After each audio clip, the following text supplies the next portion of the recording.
Bom, hoje eu queria conversar com vocês sobre o firmanismo. Mas o que é o firmanismo? Ele é uma filosofia descrita por um pensador atual, que no caso sou eu mesmo.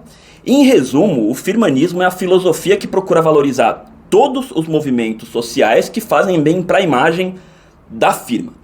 Funciona assim, tá? Você tem uma empresa que é racista pra caralho, né? Você só vê funcionário preto limpando o banheiro, os diretores são tão reacionários que só falta se matricularem na Ku Klux Klan, mas aí, de repente, o time de marketing faz uma pesquisa e vê que agora os consumidores dão preferência para empresas que promovem a igualdade racial. Olha que maravilha.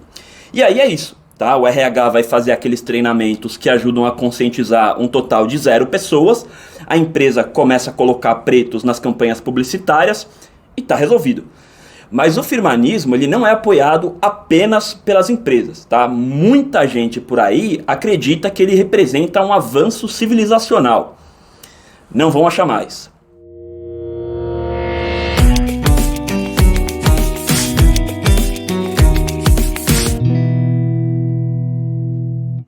Tá, mas antes da gente falar sobre racismo e preconceito, se você ainda não se inscreveu aqui no canal, eu quero pedir, por gentileza, que você pare com essa discriminação e se inscreva de uma vez, tá? Deixa o like também, por favor. Bom, vamos lá. Sempre que a gente fala de temas de preconceito, seja de gênero, preconceitos raciais, eu gosto de começar lembrando aquela frase famosa da Simone de Beauvoir, de que as pessoas se tornam mulher ao longo da vida, né? Elas não nascem mulher. E essa é uma afirmação que a gente poderia estender para literalmente todas as formas como os seres humanos se classificam, seja do ponto de vista de gênero, de raça, de orientação sexual. E eu acho importante começar por aí por um motivo bastante simples. É tentador pra gente entrar nessas discussões partindo do pressuposto que o mundo sempre foi do jeito que ele é hoje e que, portanto, o jeito como nós nos dividimos são calcados em questões naturais, né, objetivas.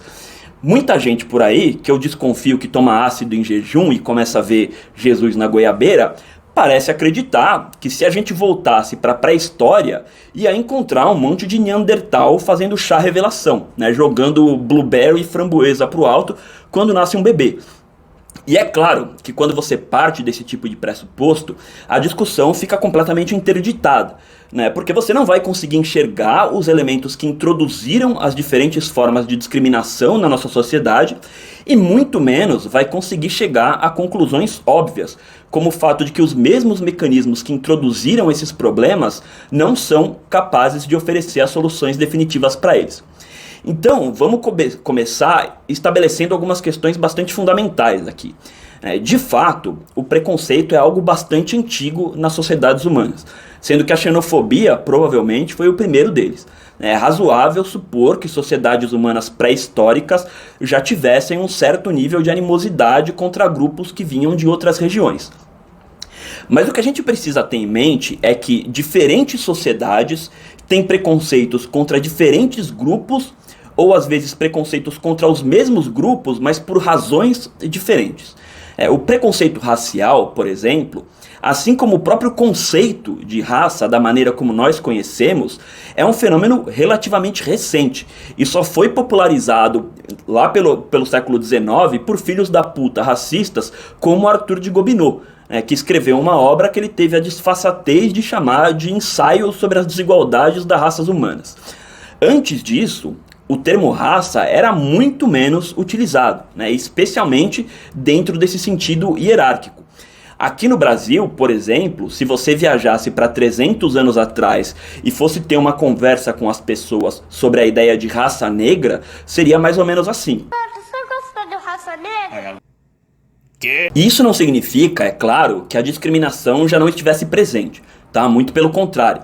Mesmo antes disso, já se utilizava termos para se referir aos negros que remetiam muito mais a objetos mesmo, né? A propriedades.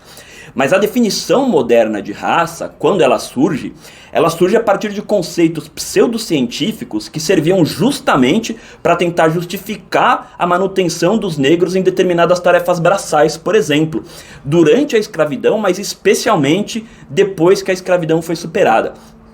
Isso porque, a partir desse momento, as relações de dominação deixaram de ser estabelecidas pela força, então era necessário um viés ideológico que respaldasse cada vez mais essa dominação. O Pachucanes é um jurista que explica, né, que um dos elementos essenciais para você conseguir introduzir o sistema assalariado foi justamente que os indivíduos passassem a ser formalmente reconhecidos como sujeitos de direitos.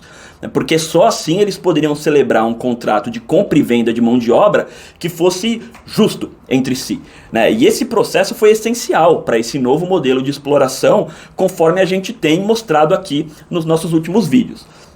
Mas é claro que ninguém aboliu a escravidão na expectativa de que os escravos se tornassem a nova elite econômica. A ideia, como eu falei, era manter os negros basicamente nas mesmas funções. E nesse sentido, esse novo conceito de raça, com todas as implicações pseudocientíficas por trás dele, caía como uma luva.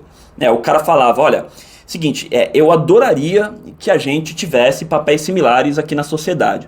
Acontece que, infelizmente, eu tô vendo aqui na anatomia do seu cérebro, no cérebro da sua raça, que vocês têm uma curvinha ali do lado do lobo frontal que determina que vocês são bons mesmo para mão de obra braçal. Já a minha raça, por outro lado, ela tem uma gordurinha aqui, ó, do lado do hipotálamo, que mostra que a gente é bom mesmo em ser acionista do Santander. E aqui então a gente já tem uma primeira lição de como desde sempre as elites econômicas instrumentalizam esses movimentos identitários para que isso fosse sempre ao encontro dos seus interesses. Essa é uma grande polêmica do ponto de vista historiográfico, porque alguns historiadores vão acreditar a superação da escravidão muito mais à luta de figuras como o Zumbi dos Palmares, enquanto outros vão dizer que não, que a escravidão persistiu por milênios e só foi abolida quando e por que isso se tornou conveniente para as elites burguesas emergentes. É o caso do Gilberto Freire, para citar um exemplo aqui do Brasil, mas também do Eric Hobsbawm, dentre vários outros historiadores, ainda que eles não neguem a importância da luta negra. O fato é que a abolição da escravatura fez muito bem para essa elite econômica. Em alguns casos, talvez tenha feito até mais bem do que para os próprios negros, que apesar da abolição da escravatura, continuaram tendo que lidar com questões como desemprego, como fome, como falta de acesso à educação, enquanto as elites só aumentavam os seus privilégios a partir do novo sistema assalariado. E a lógica disso, que eu estou chamando aqui de firmanismo, só tem se tornado mais radical ao longo do tempo. Eu não tenho a menor dúvida que, por exemplo, cada vez que um movimento como Black Lives Matter aparece, as lojas de roupa ganham muito mais dinheiro vendendo camiseta com slogan do que o movimento negro ganha em termos de direitos efetivos. Tanto é que na semana seguinte, geralmente já tem um policial matando preto de novo, como se nada tivesse acontecido. Mas, apesar disso, é inegável que o movimento negro tem conseguido conquistas importantes ao longo das décadas. Aliás, se a gente quiser olhar para as últimas décadas tentando encontrar algum sopro de esperança, não só o movimento negro, mas os movimentos identitários de modo geral são o que há para ser celebrado, incluindo aí várias conquistas de peso prático e simbólico gigantesco. Mas qual que é o grande problema disso? É que, apesar de todas essas conquistas que, mais uma vez, merecem toda a celebração possível, quando você dá 2 passos para trás e olha para a sociedade e para as dinâmicas sociais de uma forma mais ampla, você vê que o mundo segue se tornando cada vez mais e mais desigual. Os abismos têm se tornado cada vez maiores, o que me parece bastante consensuado entre os economistas, como por exemplo Thomas Piketty.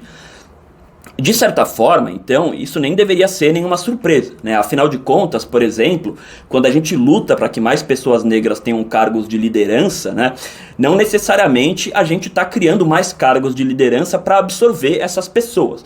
Você só está, na verdade, distribuindo essas mesmas oportunidades de uma maneira mais equilibrada entre os diferentes grupos.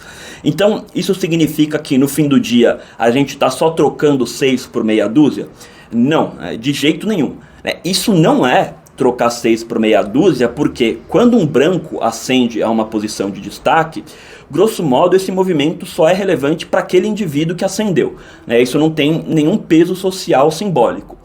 Quando um preto ascende a uma posição de destaque, pelo menos dentro de uma perspectiva psicológica e cultural, isso interfere na comunidade negra como um todo. Um autor que vai tratar muito bem sobre isso é o Frantz Fanon, que era psicanalista e tem uma obra bastante rica nessa análise crítica de como se dá a formação da identidade de um indivíduo negro no ambiente racista. Então, basicamente, como que é crescer num lugar onde todas as referências de virtude são brancas, e, portanto, é com elas que você tende a buscar alguma espécie de identidade.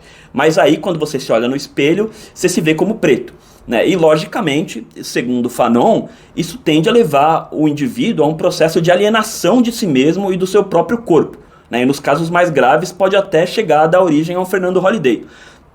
Ou seja, a superação do racismo na sociedade e a ocupação de todos os mais diversos espaços possíveis por pretos é um elemento essencial para que essa chaga cultural possa deixar de exercer influência em todos nós. Mas dito isso, e como eu falei antes, em termos práticos, em termos materiais, em termos mais amplos, as sociedades seguem ficando cada vez mais desiguais, e seguem tendo cada vez mais pessoas marginalizadas, o que tende a impactar principalmente as minorias. De certa forma, então, os movimentos identitários, quando não contestam o modelo que gera essas discriminações em primeiro lugar, me lembra um pouco a dinâmica do mito de Sísifo na mitologia grega. A história do cara que foi condenado a passar o resto da eternidade empurrando uma bola pesada para o alto do morro e vendo ela rolar de volta para baixo. Quer dizer, falando do movimento negro de forma particular, por um lado, ele conquista o direito de cotas na universidade, mas por outro, aumenta o número de jovens negros assassinados. Por um lado, elegem um presidente negro, mas por outro, aumenta a diferença salarial entre negros e brancos. E mesmo que a gente queira assumir que no longo prazo existe uma melhoria objetiva da situação do negro na sociedade, e eu até acho que existe mesmo, mas muitas vezes isso é feito ao mesmo tempo em que outros grupos andam para trás. Então aumenta a informalidade, o que significa que muitos trabalhadores estão perdendo seus direitos, muitas pessoas perdem o direito à aposentadoria, porque me parece o seguinte, ainda que historicamente o capitalismo tenha se desenvolvido baseado na superexploração de determinados grupos que sempre tiveram em uma posição mais vulnerável, não existe nenhuma condição estrutural que obrigue o sistema a focar particularmente nesse ou naquele grupo. Verdade seja dita, o capitalismo não tem nenhuma espécie de solidariedade fraterna por ninguém. Basta a gente pensar que o capitalista sai de casa todo santo dia com a vontade de destruir o concorrente dele, que em geral é um outro burguês branco heterossexual. E se ele conseguir acabar com a fonte de renda desse cara, porra, maravilha. No dia seguinte as ações dele sobem e ele vai jantar no fazano para comemorar. Então, é claro, é evidente que a estrutura racista facilita o processo de exploração, mas em última instância, a única coisa que o capitalismo não admite é que a margem de lucro da burguesia como um todo diminua. Nas costas de quem isso vai cair é um tema secundário. Então ele manipula as dinâmicas sociais para que, na pior das hipóteses, ela produza uma conta de soma zero. E a ideia aqui nem é dizer que essas questões objetivas e materiais são mais ou menos importantes que as questões psicológicas e intersubjetivas colocadas por Fanon e que eu mencionei antes. Seria simplesmente absurdo a gente tentar estabelecer uma relação hierárquica de importância entre essas coisas. O ponto aqui é que, ao não contestar as bases estruturais das sociedades que fundamentam essas discriminações, alguns movimentos identitários acabam criando brechas e mais brechas para que a exploração persista e até se aprofunde. Primeiro de tudo, porque esses movimentos pavimentam o terreno para que as maiores empresas do mundo saiam ilesas de crítica desse processo exploratório. E pior do que isso, muitas vezes ainda saiam com uma imagem humana, inclusiva, progressista, o que só aumenta a perspectiva de lucro delas. Mas, além disso, ainda acabam dando centralidade às discussões mais sensíveis e polêmicas dentro da classe trabalhadora, o que certamente facilita muito a vida da elite econômica, que no fundo, só quer que as pautas relativas à distribuição de renda e igualdade social passem longe da discussão política. Toda vez que uma pauta de costumes ganha manchete da grande mídia, por exemplo, todos os barzinhos da Faria Lima contratam uma banda cover de U2 e fazem promoção de compre um chopp e ganhe 2, sendo que cada chopp custa o preço de 3. Então, na prática, o que eu acredito é que esses movimentos que eu estou chamando aqui de firmanismo, que são movimentos extremamente focados em uma ou outra causa identitária, com uma certa tendência corporativista, acabam endossando essas estruturas discriminatórias na medida em que o objetivo deles é sempre se inserir nessas estruturas ao invés de questioná-las.